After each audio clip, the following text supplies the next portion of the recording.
my dear listeners. I'm glad that you are there. Please don't touch the dial. Depends on your time zone. I welcome you to Biafra Universal channel. This very moment, I want to make it explicit to everyone listening to me that Biafran liberation and freedom can never be overemphasized.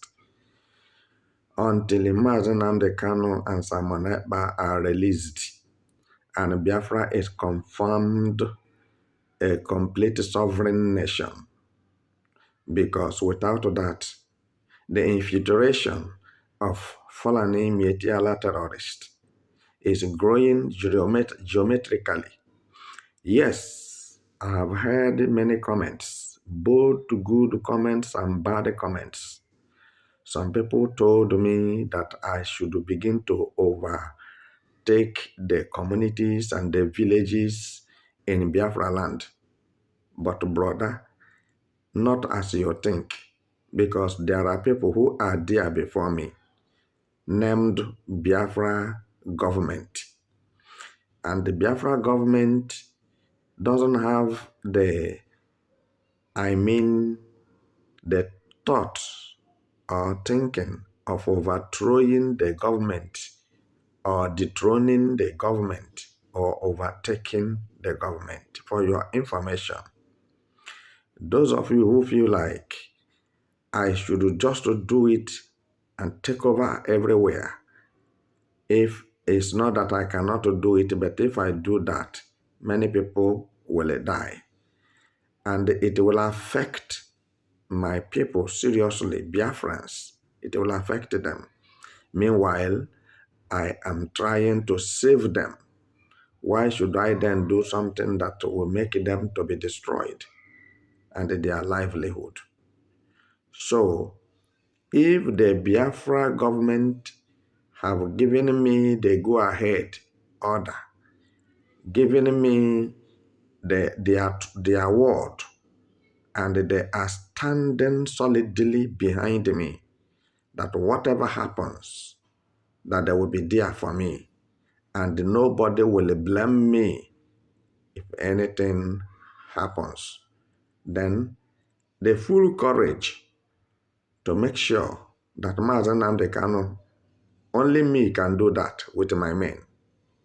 But in the process, on the long run, if any Igbo man dies or woman dies, they will say General Metu Maribe is the cause. Are you getting it? But take an example of, they have been accusing Simon Ekpa and Mazi Nnamdi Kanu. That is Igbo people now, some Igbo people and some Biafrans. They say this Simon Ekpa and Mazi Nnamdi Kanu are the causes of the problem going on in Southeast and Biafra land. Meanwhile, these powerful icons, these two powerful legends, they are fighting to protect the Biafrans and Igbos at large. Why should the same people they are trying to protect turn against them to the extent of sabotaging them, betraying them, and making sure that many commanders and generals in Biafra land is dead? All these evil proportion are being caused by some Igbos and some Biafrans. So for this reason, my brothers and my sisters, I want to tell you that I did not come to hijack the government of Biafra. I did not come to kill any Biafra man.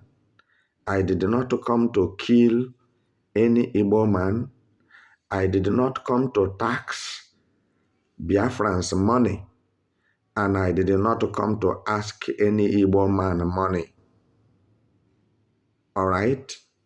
And this is why, with my men and our weapons and our money, it is what we are using. our own hospitals, because somebody can fall sick. And like I told you last time, one of my men sustained injury. All right? So we have our hospital. We know where we situated our hospital. We know how we arrange our things. We are not separating ourselves from Biafrans. We are typical Biafrans, typical Igbos who have come to liberate our people from the shackle of untimely death and impunity killings, impoverishment by Nigeria government. We are not out for destruction, but we are out for reconstruction and construction, rejuvenation and validation. We are out to spark of a revolution, to create things, good things that have never been in Biafra land to begin to exist. So, what I'm telling you, I am not trying to be selfish or self-centered,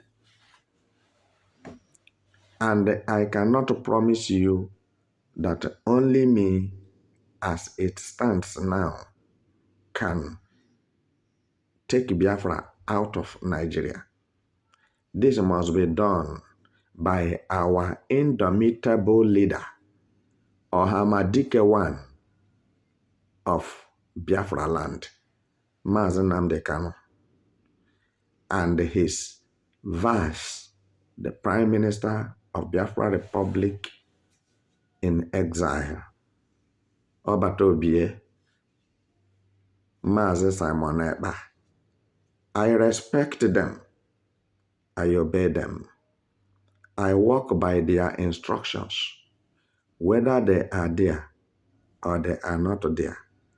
My activity majorly is to see Biafrans protected and smile, is to put smile on the faces of my people, Biafrans, even as these two powerful forces are in the DSS custody and Finland custody.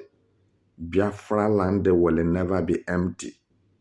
And Biafra land will not lack sophisticated ammunitions and professional soldiers. And this is why I'm telling you, if it will take 1 million years, God willing, we are still alive. And they have not let us go. Biafra fight continues. Biafra freedom continues. Biafra sovereign nation continues until a referendum is conducted. So, ladies and gentlemen, I'm not in Biafra land to fight for what I will eat and drink. I'm in Biafra land as the case warranted it to make sure that my beloved Biafrans are sound and safe, that nothing happened to them. You know that any little thing, Nigeria government will take it as an advantage to begin their propagandation, to lay false allegation, and to tag you a terrorist. And meanwhile, terrorists are freely moving up and down, killing people, and not even one person have been arrested. So if you don't know, I'm just trying to alert you. I'm not angry with you. I'm not against you. I didn't say that what you say is wrong. Those of you who are saying this, you are not wrong. But order is not given to me. I'm working under authority. It's where I'm commanded to go. It's where I will go. Where I'm commanded to be is where I will be by Biafra government. I am under Biafra government control. I am not under Nigeria government control. I repeat myself. Those of you who are listening to me, I am under Biafra government control. So I cannot do anything that will harm any Biafra man. But for the information of those who have decided to go by unruly behavior, arrogant, and at the same time insubordination, these are the people that deserve to be taught a lesson in Biafra land. And equally, the Nigeria terrorist military uniform, DSS and police need to be evacuated from Biafra land. These are my primary objectives. And this is what I'm supposed to do.